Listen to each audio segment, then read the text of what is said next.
Hey guys, Peyton Snapeback here again for another Goosebumps Books dig-ins, number 25 out of 62. And I know it feels like it's been like, a couple months since I did these kind of videos, but no, it hasn't. It's just about been like a week. So, but the next book I'm going to be talking about this week is Attack of the Attack of the Mutant. My fault. But And yes, there was an episode made into this book, and I really, and like I always say, I always really love the Goosebumps episodes. I love every episode that they did, and I really like the book too, um, which basically, the episode in the book, it's basically the same thing. I mean, same plot and everything. I mean, just it's just in the book they just switched some things. They were like a little bit different, but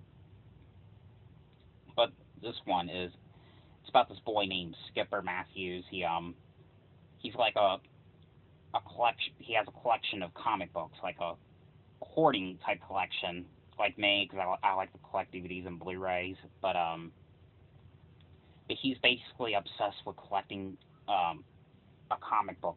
These comic books called the Masked Mutant. Like those ones that they, I don't know if they still do it, like like Spider-Man's, the Incredible Hulks, Batman, Superman, like them type. But he always loves reading the Masked Mutant, and he basically just cannot get enough of the Masked Mutant. And reading all these books, he he's always like behind on schoolwork. He's always getting in trouble because his dad in the book is such a dick about reading comic books. And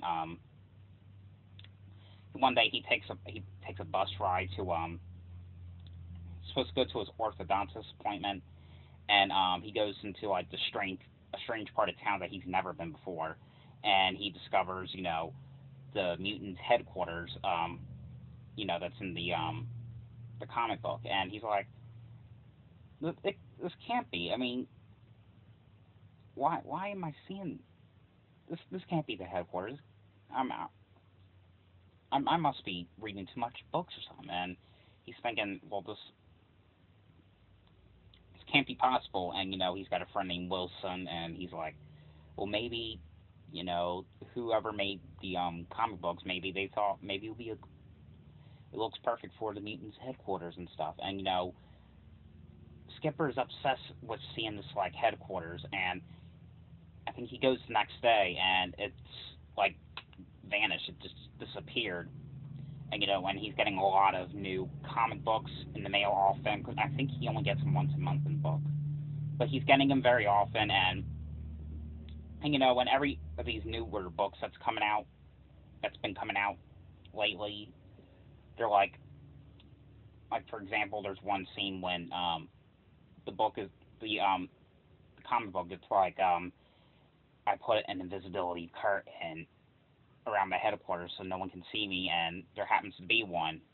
That's why the headquarters was gone. And he thinks that like these books are predicting the future, or they're telling they're basically giving him hints about what's going on and stuff.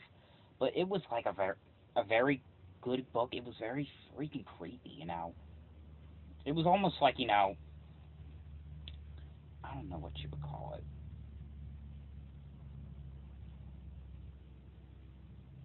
I don't know, but it was so creepy looking. It was just so creepy the way they were describing the shit. Um, but okay, now the difference is okay in the book, Skipper has a sister named Mitzi. Is that she had a weird name in this Mitzi, right? Oh, wait, I'm in the wrong one. Wait, Mitzi, yeah, Mitzi. Um, in the episode, Skipper wasn't. He was an only child. There was no sister. Um,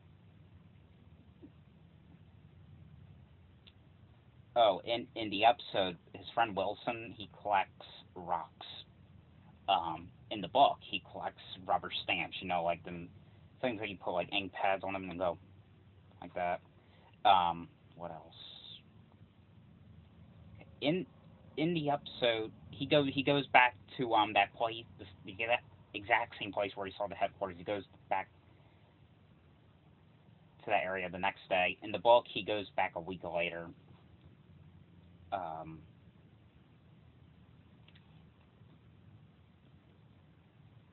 all right. In the episode, there's a scene where he goes in this room that's like white. It's all white, and he sees like this little board thing, or not a board, but like this little table or something, like one of those music tables that you see like you, when you're trying to read the music notes and you're playing an instrument. You know what I'm talking about? I don't know what you call them, but that's where he sees like these pictures of him and like the mutants and all that, and Libby, this girl that he met on the bus, um, scares the shit out of him by using a cardboard cutout thing of the mutant. In the book, the room was like basically different. The way they were describing the room in the book, it was like a bunch of like control panels. There was no scene about Libby scaring Skipper with the cutout thing.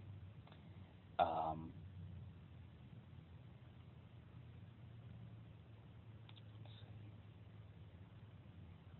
that's basically all I can think of. Well, there was like toward the ending of the book, or in the episode, Lizzie does not defeat the masked mutant and then turns into the masked mutant. She That happens in the book. Um, one more in the episode, Skipper's mother discovers that Skipper has ink on his or like rainbow type stuff on his substance on his hand. She tries to wash it off. In the book, he cuts his hand by accident, and there's like some sort of ink coming out of his cut. Um, oh, there's one more thing.